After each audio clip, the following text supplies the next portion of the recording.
ओम श्री गुरुदेवाय नमः। आज्ञा हे मोर प्रिय समस्त सुधीवृंद को कोटि कोटि प्रणाम। गत अध्याय आम चतुर्थ अध्याय सारे आसुँच पंचम अध्याय को से कौन कहते सुख मुनि कौन कहते आज्ञा हर से मुनि कर आगे सुख कांति अनुरागे शुण सकल मुनि जने हरिचरित सावधान ए गंगा समीपे देव रोचे सुख आचने दृढ़े बसी व्यासे पूजी रे मन तोचे जे जात गोविंद रवंशे हर देवी नावते रे कहते व्यास मुख चाहे देखो से नारद बसिकी पूजा करी नारद को पूजा कर किए व्यास अतिथि सम्मान देकी से पूछा करुँच तेणु नारद कहते तुम्हें सब शिष्य मान वेद दे वेदशास्त्र शिखैकी मन चंचल कर अष्टादश पुराण तुम रचना करने आज से पुराण तत्व उपर आम कौन कह से आलोचना से कौन कर नारद उवाच हे व्यास पराशर दूत तुम्बे तुम भावे भाग्यवंत तुम्बर चंचल वदन देखी जाने तुम भवन ए सकल वेद शिष्य दे पुराण भारत भी आई संसार इष्ट धर्म जेते सर्वत पूर्ण तुम चित्ते वेद विचारी ब्रह्म चिंते चित्ते रोहिला तुम शांति ए भले जानिली मोहि तुम स्वभाव पुण्य देहा नारद वाक्य शुणी कने व्यास कहते अवधाने नारद से कहते तुम्हें वेद जो करी ब्रह्म को चिंता कल ता भर तुम मन शांति है ना तुम्हें पुणी भारत आउट तुम्हें भागवत रचना करने जो चिंताधारा करुच से कहते व्यास चढ़ व्यास कौन कहते व्यास वाच तुम्हें कहल मुनि जेते मोर अभ्यास बहुमते वेद पुराणे अर्थ जेते सर्वमु संपादिले चित्ते तथापि आत्मा तोष नहे मन न रहे स्थिर देहे तुम्हें जे ब्रह्मार नंदन तेणु जानिले मोर मन एमत स्थिर करिबारे गोविंद बिना के बातरे सकल शास्त्र तहु जार जार महिमा गोचर जार भक्ति जेणु जाए एणु से चित्त स्थिर गाही तुम्हें सकल गुह्य जान विठुर महिमा प्रमाण से सर्वजीवंग ईश्वर जार माया रे संसार सर्जई पाड़ई संसार त्रिगुण बड़े से विहारम से माया ताकु न लागए नित्य से निजे सुखताई ये तीन लोके तुम देहे निरते ब्रह्मर अभिप्राय प्राणी बाय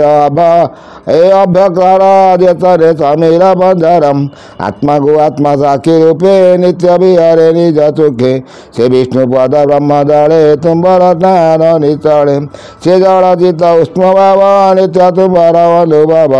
ताहार महिमा प्रमाणे तुमको अन्य के बाजाने कई आनंद मुनि बर जम देव नय बतीरम से नारद को कहते प्रभु मोर मन केमती स्थिर हम देखो मन स्थिर हाँपाई व्यास भी व्यचलित होती कलिर आगमन देखिकी आ ये कलिर तो शेष समय आसी पहुँचला तादेह तो केते कथा केते चैनल वाला केते कौन सब बाहर कर कल्की ठाकुर उपर तेणु मु मोर ये चैनल माध्यम कहीं सब बहुत कही चित्तर स्थिर मंत्र भी कही सबू चित्त को मन को स्थिर करने समस्त मार्ग कही समस्त गुण कीर्तन करुच्ची तेणु जब आपण मैंने मन जान अभी जड़े सांग कहले बोली भागवत आलोचना कर भागवत कथा कि पढ़ लोक शुणे आपण मैंने तो भागवत पढ़ी पार नो शुणी पार नो कि अल्प अल्प समय शुणी पारे तेणु सी कौन कहते नारद वाच भूमुनि सत्य एव तन तेणु संतोष न हे मन धन संपद काम अर्थे जेते कहल वेद साथे पुष्ट निर्मल दस गुण जेणु न कले उच्चारण ए जे धर्मे कृष्ण तोष नहि से धर्मे चित्त न घटाए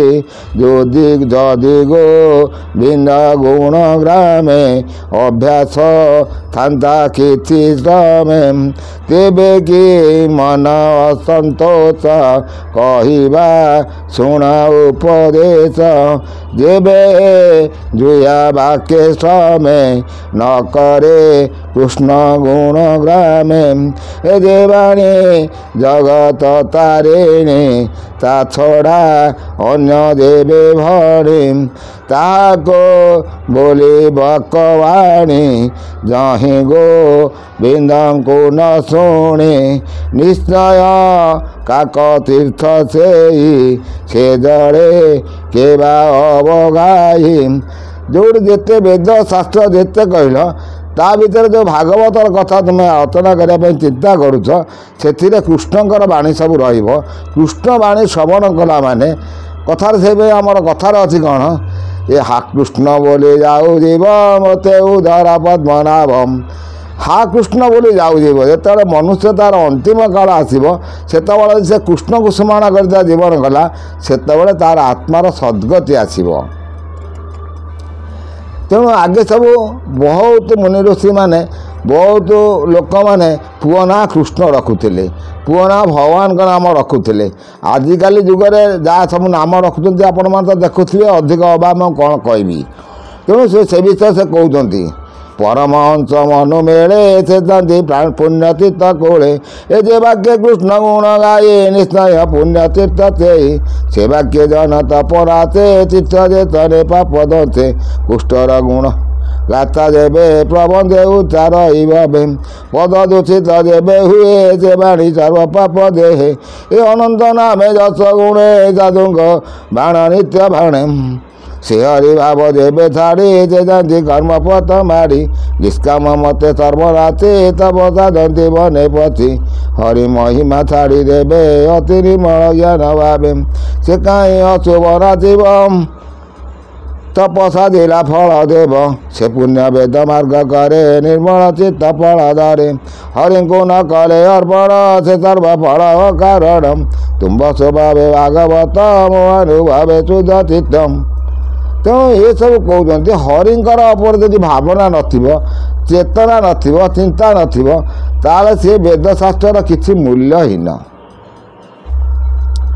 ତେଣୁ ସେ ଭଲ କଥା କହୁଛନ୍ତି। ଆଉ ସେ କ'ଣ କହୁଛନ୍ତି ଆମେ ଆସ୍ତେ ଆସ୍ତେ ଦେଖି ଦେଖି ଯାଉଛନ୍ତି। ନେକ୍ସଟ ଅଧ୍ୟାୟରେ ଆମେ ଆଲୋଚନା କରିବା।